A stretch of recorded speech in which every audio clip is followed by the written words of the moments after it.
ಇವತ್ತು ನೋಡಿ ಈ ಒಂದು ಫ್ರೀಡಂ ಪಾರ್ಕ್ ಅಲ್ಲಿ ನಮ್ಮ ನಾಯಕರು ನಾರಾಯಣ್ ಗೌಡ್ರಿಗೋಸ್ಕರ ಎಲ್ಲಾ ವಿವಿಧ ಸಂಘಟನೆಯವರು ಎಲ್ಲರೂ ಸೇರಿ ಒಬ್ಬ ವ್ಯಕ್ತಿ, ಆ ವ್ಯಕ್ತಿ ಕನ್ನಡದ ಶಕ್ತಿ, ಆ ಶಕ್ತಿಗೋಸ್ಕರ ಇವತ್ತು ಇಲ್ಲಿ ಬಂದು ಶಾಂತಿಯುತವಾದ ಪ್ರತಿಭಟನೆಯಲ್ಲಿ ಭಾಗಿಯಾಗಿದ್ದಾರೆ. ನಮ್ಮ ನಾಯಕರು ಈಗಾಗಲೇ ಗೊತ್ತಿರೋ ಹಾಗೆ ಅವ್ರನ್ನ ಪರಪ್ಪನ ಅಗ್ರಹಾರದಲ್ಲಿ ಇರಿಸಿದ್ದಾರೆ. ಈ ಸರ್ಕಾರ ತಮ್ಮ ಕುತಂತ್ರ ಬುದ್ಧಿಯನ್ನ ತೋರಿ ಒಬ್ಬ ನಾಯಕನನ್ನ ಕುಗ್ಗಿಸ್ಬೇಕು ಅನ್ನೋ ಸಲುವಾಗಿ ಇವತ್ತು ಅವ್ರನ್ನ ಪರಪ್ಪನ ಅಗ್ರಹಾರದಲ್ಲಿ ಇಟ್ಟು ಅವರ ಕುಟುಂಬದವರು ಹೋದ್ರೆ ಅವ್ರಿಗೆ ಊಟ ಕೊಡ್ದಿರಾ, ಮೆಡಿಸನ್ ಕೊಡ್ದಿರಾ, ಬಟ್ಟೆ ಕೊಡ್ದಿರಾ ಅವ್ರಿಗೆ ಅನ್ಯಾಯ ಮಾಡ್ತಾ ಇದೆ.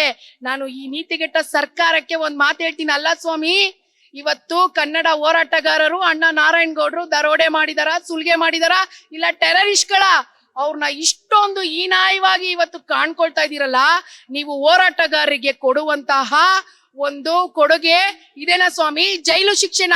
ನಮ್ಮ ನಾಯಕರು ಶಾಂತಿಯುತವಾಗಿ ಹೋರಾಟ ಮಾಡ್ಲಿಕ್ಕೆ ಹೇಳಿರೋದ್ರಿಂದ ಇವತ್ತು ಶಾಂತಿಯುತವಾದ ಹೋರಾಟ ನಡೀತಾ ಇದೆ. ನಾಳೆ ಅಷ್ಟೊಳಗೆ ನಮ್ಮ ನಾಯಕರು ನಮ್ ಕಣ್ ಮುಂದೆ ಇಲ್ಲ ಅಂದ್ರೆ ನಾವು ಉಗ್ರ ಸ್ವರೂಪವಾಗಿ ತಾಳ್ತೀವಿ. ನಮ್ ಪ್ರಾಣ ಹೋದ್ರೂ ಚಿಂತೆ ಇಲ್ಲ. ಮುಖ್ಯಮಂತ್ರಿ ಮನೆ ಮುಂದೆ, ಡಿ.ಕೆ. ಶಿವಕುಮಾರ್ ಮನೆ ಮುಂದೆ ಹೋಗಿ ಉಪವಾಸ ಸತ್ಯಾಗ್ರಹ ಮಾಡಿ ನಮ್ಮ ಪ್ರಾಣವನ್ನ ಅಲ್ಲೇ ಬಿಡ್ತೀವಿ ಸ್ವಾಮಿ.